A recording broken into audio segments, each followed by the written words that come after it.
So going off of if you're just learning how to play Ekko, this is what I typically would build or recommend for somebody just learning how to play this champion. So first you have the Doran ring start with the 2 health pots, simple AP mage start, perfectly fine. And then as of recently, I've been building Rod of Ages first, and then getting a boot second. So I would get either Source Shoes or the Lucidity boots. Either or, it doesn't really matter. I mean, the Lucidity boots do have the 10% cooldown reduction, which is definitely helpful, and I think it's pretty cool. And it gets you to 45% CDR if you go with that instead of the Sorc shoes, but Sorc shoes let you do a little bit more damage. Now, after these items, third and fourth, I usually like to get Lynchbane as my second core item, just because it procs right off of his E. And say you do the Q combo first, which is the Q, get 2 stacks off your Q first, and then E. Crazy amount of damage, ridiculous. And just with the Rod of Ages, alright, chalk that. Okay, so the Lynchbane combo with that does crazy amount of damage, and then Void Staff, you can get second. Third, which I think is pretty good because at that point you're essentially nearly one-shotting just about any carriers you run into, and you have a good amount of cooldown. And just Voice Staffing itself with the 35% magic penetration, you can pretty much do just about whatever you want, whether they have MR or not. With this build, having MR is not much of a problem. So just in like the last core item builds, I would definitely recommend getting Rabadon's Cap over these other 2 items as a 5th item, unless you want to get a little bit more tankier other than Roa.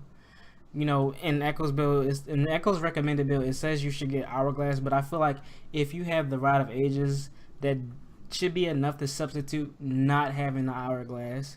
So I will prefer getting Rabadon's Death Cap because you want that ability power increase, and by the point of you getting Rabadon's Death Cap, you're basically one-shotting carries with your passive and Thunderlords. You can do just about whatever you want. You're strong as hell. And just as a 6th item, I get more Melanomicon just because the passive for it is really good, especially against hard-hitting champs or champs that can sustain well into the late game. That item really definitely helps. But if not, you don't really care for that passive or the 20% CDR, which is really good. I recommend it. You can get Raleigh Scepter because it stacks with your slow on your Q, and it has a slow built into itself, which is really good. Plus, it makes you a little bit more tanky and gives you ability power.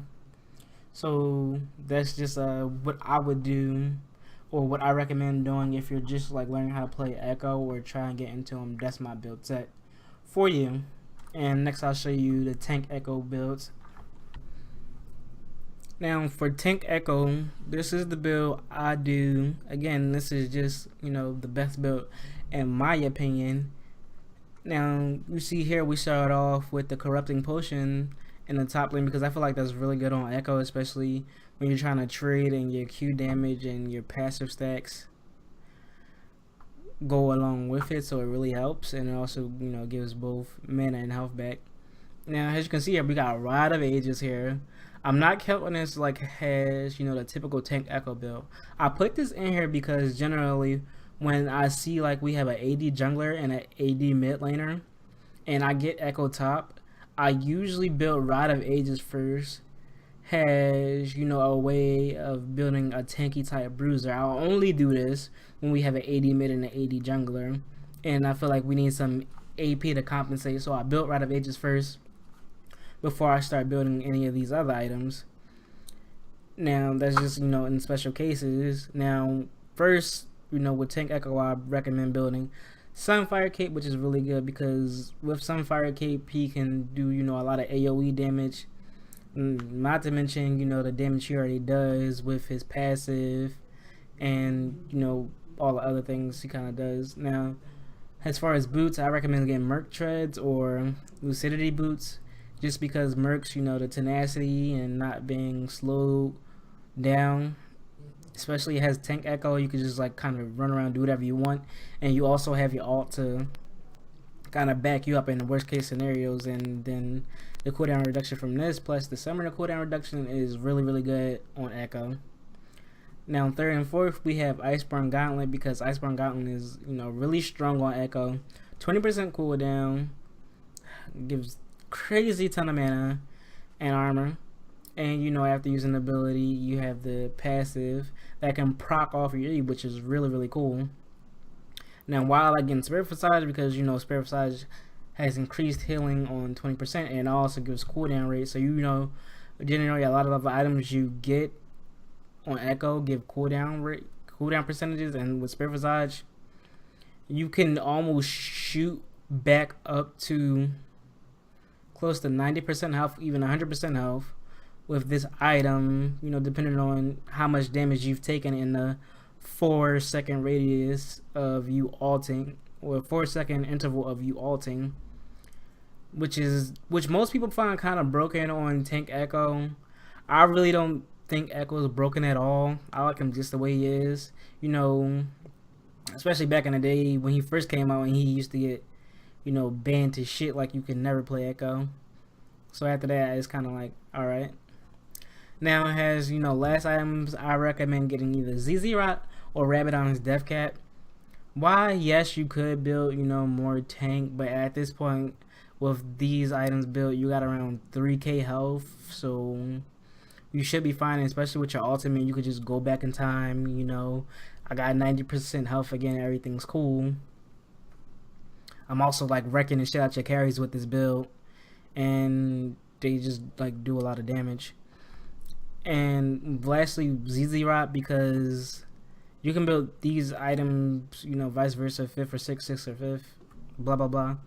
But ZZ Rot, opens up lanes. It definitely pushes like really hard, and it's just helpful when creating pressure other places you don't want to be in. Rabadon's Death Cap, I believe, in my opinion, is really good because man, building tank Ekko, you already don't have much. Like you still do like a good amount of damage as tank Ekko.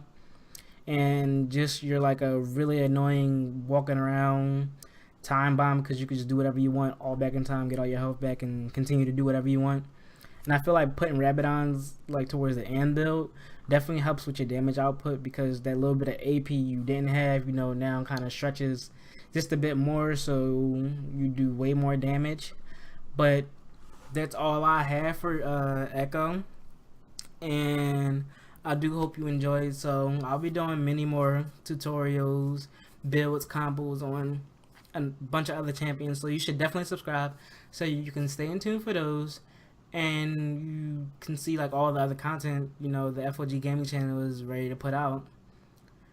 If you have any other questions, any other situations you find yourself in regarding Ekko, please leave a comment. I will answer any and all questions you have about it. But if there's something you feel like I could have did better, something I could explain more, please do let me know, so the next time I make one of these videos I can be ready for that. But until next time, Grizz Fluffy from the FOG Gaming channel out.